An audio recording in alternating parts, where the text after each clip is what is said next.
Mardi 16 juin, bonsoir à tous. Voici les principales informations que nous allons développer. À Fakarava, un jeune homme de 19 ans est porté disparu après une collision entre deux embarcations hier soir. Toute la journée, d'importants moyens ont été mobilisés, mais ce soir, il reste introuvable. Entrée réussie pour l'équipe de France dans cette Coupe du Monde. Face au Sénégal, les Bleus se sont imposés 3-1. À Tahiti aussi, la victoire s'est vécue devant les écrans. Un tapas monumental entre dans les collections du musée du Quai Branly à Paris. Une première historique et surtout une reconnaissance forte des savoir-faire polynésiens.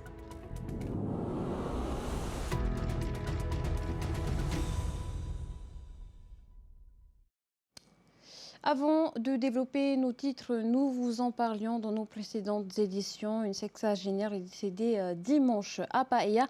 L'autopsie de son corps conclut à une mort naturelle selon une source proche de l'enquête.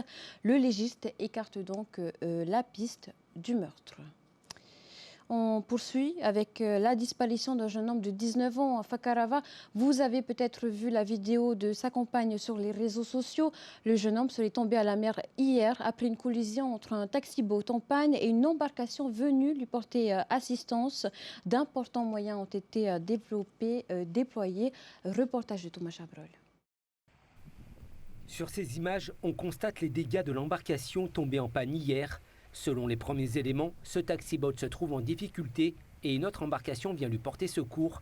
Mais dans un lagon agité, dans le noir, les deux bateaux entrent en collision, un violent impact. Un jeune homme de 19 ans tombe à l'eau et ne réapparaît pas. Rapidement alerté, le JRCC Tahiti engage l'hélicoptère Dauphin sur zone vers 21h30 et jusqu'à 4h du matin. Aujourd'hui, plusieurs embarcations de l'atoll ont participé aux opérations dès le lever du jour, dont la navette communale. Les conditions météorologiques restent difficiles. Depuis ce matin et jusqu'à maintenant, en fait, on a croisé quand même des bateaux. Ils sont venus occuper des renforts. Ils ont fait de l'autre côté et tous ces bateaux. C'est combien? Il y a 3 bateaux qui nous entourent. Pareil comme nous, ils n'ont pas tout. On a tout fait. On a même aussi débarqué quelques jeunes et d'aller marcher un peu à pied du littoral, que c'est proximité du littoral. Pareil, il n'y a pas de bonnes nouvelles. L'hélicoptère a été réengagé dès les premières heures de la matinée, appuyé par le Falcon 50 des forces armées pour couvrir plus largement la zone de recherche. Malgré les importants moyens déployés, aucune trace du disparu. Les circonstances exactes de la collision devront être établies. Au palais de justice, une affaire qui avait profondément marqué la population. Après 5 jours d'audience, les réquisitions sont tombées. Jusqu'à 16 ans de réclusion criminelle dans le dossier de la mort de Stanley, tué à Mataya lors d'une transaction d'ICE. La cour d'assises des mineurs doit désormais rendre son verdict. Rarahu Maha'a, Jean-Baptiste Calvas. Après 5 jours d'audience, le procès autour de la mort de Stanley touche à sa fin devant la cour d'assises des mineurs de Papeete. Les faits remontent au 24 septembre 2023 à Mataya. Ce soir-là, une transaction d'ICE dégénère sur fond de soupçons de vol de stupéfiants. La victime, âgée de 32 ans, est rattrapée, frappée, puis immobilisée au sol. Son corps sera retrouvé sur un terrain vague. 5 accusés comparaissent dans ce dossier, dont 2 étaient mineurs au moment des faits. Ils sont principalement poursuivis pour violence volontaire en réunion ayant entraîné la mort sans intention de la donner. Des individus qui n'ont jamais été connus de la justice et qui sont dans une situation où il n'y avait pas de guet-apens, d'organisation.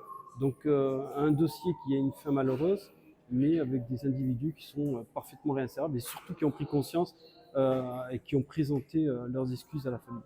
Ce mardi, l'avocat général a requis les peines les plus lourdes contre les 3 principaux accusés. 16 ans de réclusion criminelle contre le premier, avec une période de sûreté des 2/3. 15 ans contre le deuxième, également assorti d'une période de sûreté des 2/3, et 12 ans contre le troisième. Je retiens beaucoup d'émotions du côté des parties civiles, avec un procès long, douloureux aussi quand on a parlé des violences subies par la victime, des moments forts avec les témoignages des parents, des proches de la victime et des réquisitions qui me semblent, je dirais, à la hauteur de la gravité des faits qui ont été commis. Pour les 2 accusés mineurs au moment des faits, le ministère public a requis 4 ans d'emprisonnement, dont 3 ans avec sursis. La Cour doit désormais rendre son verdict. Le verdict à retrouver un peu plus tard dans la soirée sur notre site internet tntvnews.pf. À Papara, la grève se poursuit à Nurest à 2 semaines de la fin du contrat entre l'entreprise et la commune. 6 écoles sont impactées. En attendant, la cuisine centrale de Tevayuta prend le relais jusqu'à la fin de la semaine. Laure Philibert, Mataïhoure. Elles sont au fourneau depuis 5 heures du matin. Les équipes de la cuisine centrale de Tevayuta préparent ce mardi 1600 repas. Les 2 tiers pour les demi-pensionnaires de la commune, le tiers restant pour ceux des établissements scolaires de Papara. Mike Tessier m'a appelé directement, j'ai compris l'urgence et nous nous sommes réunis dans l'heure qui a suivi pour leur proposer une solution. Terehe Amanou, nous sommes aussi des Teva et donc nous sommes dans la solidarité avec la commune et surtout les enfants. La cuisine centrale de Tevayuta propose un maximum de produits préparés sur place. Au menu du jour, du riz pour les petits pois et en dessert sorbet. préparez vous-même ici. Oui, nous le faisons nous-mêmes, nos sorbets. Nous avons déjà 1100 repas à produire tous les jours. Et oui, pour les Jeux du Pacifique, nous avons discuté avec le COJ Pacifique 2027 que pour les repas de la zone Papara-Mataya, pour les athlètes et les délégations Papara-Mataya qui seront réunis l'année prochaine, nous serons le site de production.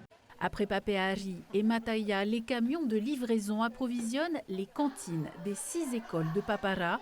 Faute de cantinières, élus, bénévoles et parents d'élèves assurent le service. C'est sur la base du volontariat, donc on essaie de mettre un élu dans chaque école qui sera aidé bien évidemment des volontaires et des parents d'élèves.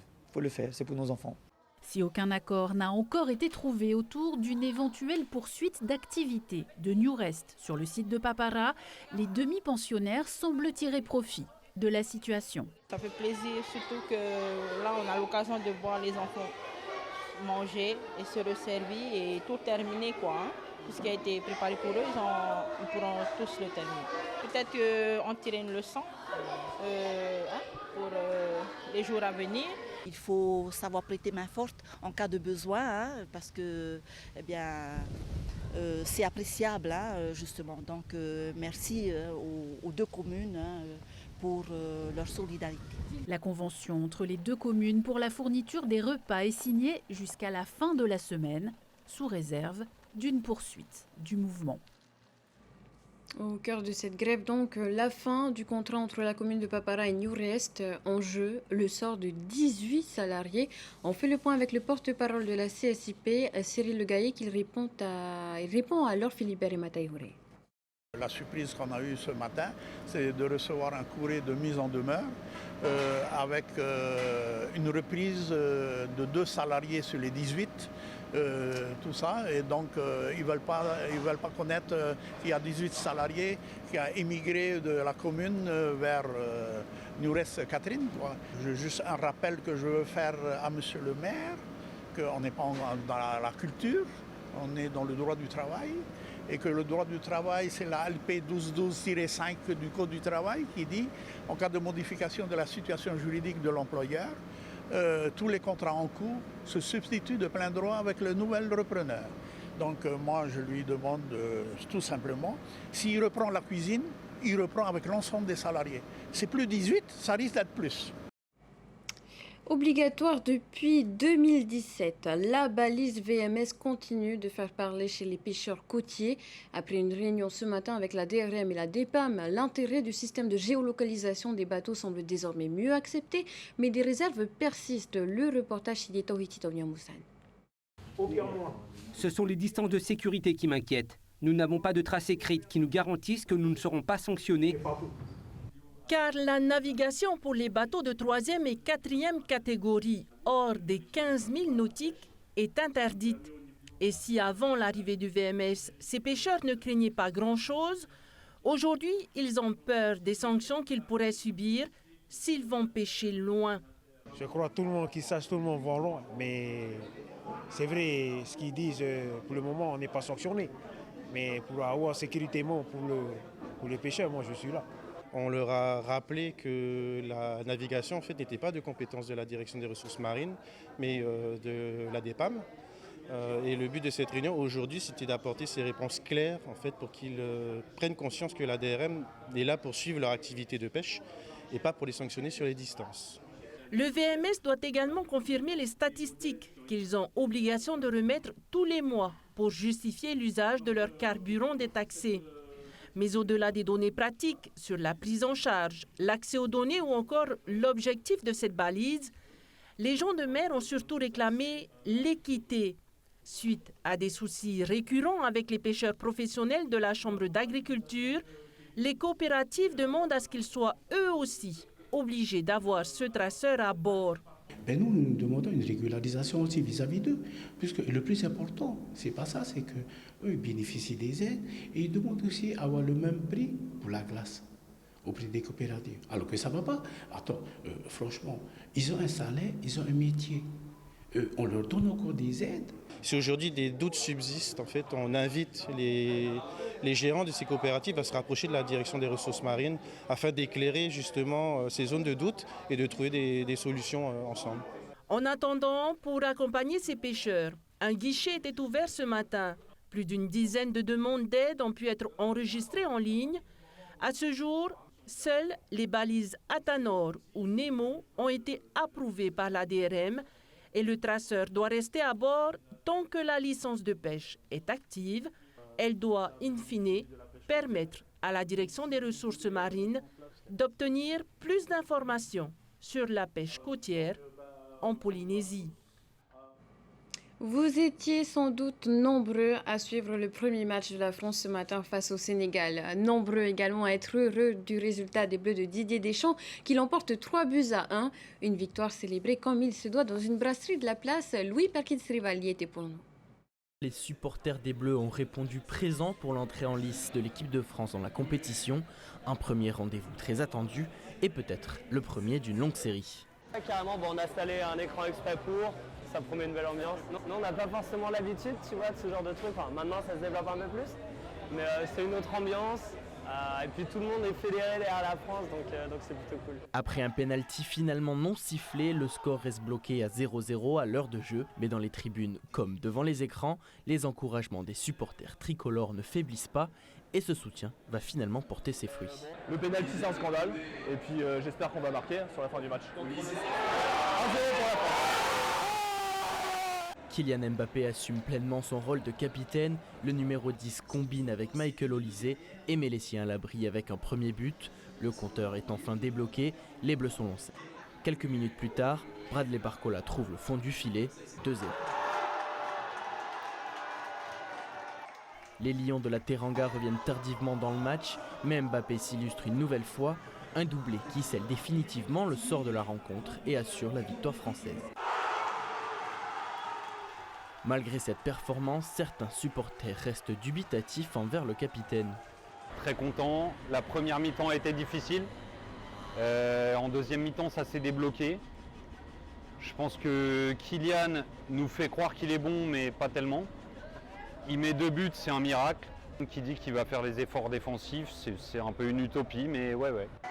Mission accomplie pour les Bleus qui réussissent leur entrée dans la compétition avec une victoire convaincante.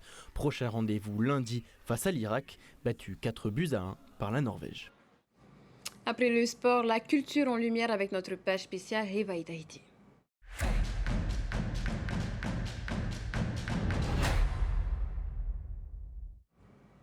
À la tête de Atoroirai, une équipe d'à peine 30 ans de moyenne, mais déjà bien décidée à compter dans le Réveil Tahiti. Deuxième en amateur l'an dernier, la troupe revient avec une force revendiquée par tous ses membres, l'unité. Juanui Touahiva les a suivis, regardez.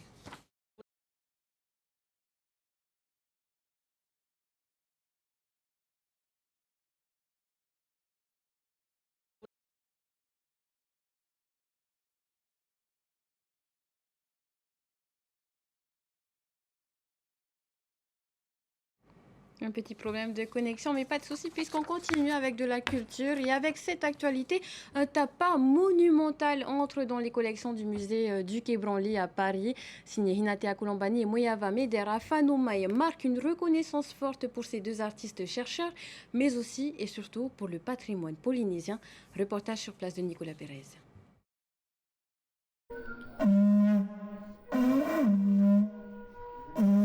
Afanomei est le premier tapa polynésien contemporain à intégrer en ce mois de juin les collections nationales du musée du Quai Branly. Une reconnaissance historique du savoir-faire d'Hinatea et Moeava, couple d'artistes-chercheurs unis dans la vie comme dans l'art. Mais d'intégrer les collections nationales, c'est un privilège. C'est un privilège, c'est exceptionnel, je pense, de pouvoir vivre ça dans sa vie. Et donc voilà, c'est un moment qu'on voulait partager avec vous tous et même tous ceux qui sont fénois. Merci de nous avoir soutenus depuis toutes ces années. Avant d'être exposé dans les vitrines du Quai Branly, Afanomei a vu le jour il y a 2 mois au cœur de l'île de Tahiti. Fruit de plus d'une décennie de recherche et d'application, conjuguant art et archéologie, cette étoffe végétale exceptionnelle, aux dimensions monumentales, rend hommage à l'excellence des navigateurs polynésiens. Afanomei, c'est ça, c'est l'excellence. C'est toutes ces années de navigation, c'est ces migrations polynésiennes, c'est cet océan qu'ils ont conquis face aux doutes, face aux difficultés, parce que l'océan Pacifique n'a son nom que... Le Pacifique, ce n'est que son nom. Et c'était ça, au fait, qu'on voulait projeter au cœur du Quai Branly. Maîtrisant l'ensemble des étapes de fabrication, inspirées des connaissances ancestrales, Hinatea et Moeava ont dû faire preuve de patience pour collecter ces trésors naturels. La seule espèce où c'était compliqué de trouver en fait, des plants, c'était le mûrier à papier. Les autres espèces, tout le monde connaît, il y a le ourou, il y a le bagnon. Et le mûrier avait vraiment quasiment disparu, en tout cas des îles de la société. Les seules fois où on en voyait, où on pouvait en trouver, c'était les personnes qui fabriquaient encore du rautriti. Grâce à leur expertise, le couple d'artistes parcourt le monde et tisse au fil du temps une relation unique avec les plus grands musées internationaux. Et quand on travaille avec des artistes comme Hinatea et Moe, qui en fait sont des artistes chercheurs, qui se basent sur les collections anciennes et qui revitalisent, se réapproprient ces savoirs, ça a tout son sens d'avoir des œuvres comme ça dans nos collections. Et en plus, ça nous permet de soutenir une création contemporaine qui est extraordinaire. C'est vraiment lorsqu'on a commencé à aller faire nos recherches dans les collections des musées afin de mieux comprendre nos tao'a, donc nos trésors, qu'on s'est rendu compte de l'intérêt, et surtout pas seulement de l'intérêt d'avoir un objet. Pour eux, aujourd'hui, les musées, c'est plus du tout ce qu'ils racontent. Ce qu'ils cherchent, c'est à valoriser les savoirs, à comprendre les savoirs. Un savoir qu'ils partagent depuis de nombreuses années avec les jeunes générations, des enfants qui ont eu la chance de participer à cette œuvre. Avoir peint, avoir participé et de voir maintenant qu'il est exposé dans un musée de France, c'est vraiment super. Afanomei devrait ravir le million de visiteurs annuels du musée du Quai Branly et devenir ainsi l'un des ambassadeurs emblématiques de la culture polynésienne. Voilà, et puis avis aux danseurs, danseuses et membres de Atoro Irei, nous rencontrons malheureusement un petit bug persistant. Le reportage dédié à votre troupe sera à retrouver dans nos prochaines éditions. On clôture ainsi ce journal. Après votre point météo, retrouvez Ramzi Malouki dans Ciné Nuit. Et puis une exception ce soir, pas de Koh Lanta puisque la grande finale est reportée au 23 juin. À la place, un voyage culinaire en Australie avec Philippe Etchebest. Très belle soirée à tous, à demain. Retrouvez ce journal en replay sur notre site internet et notre application mobile TNTV.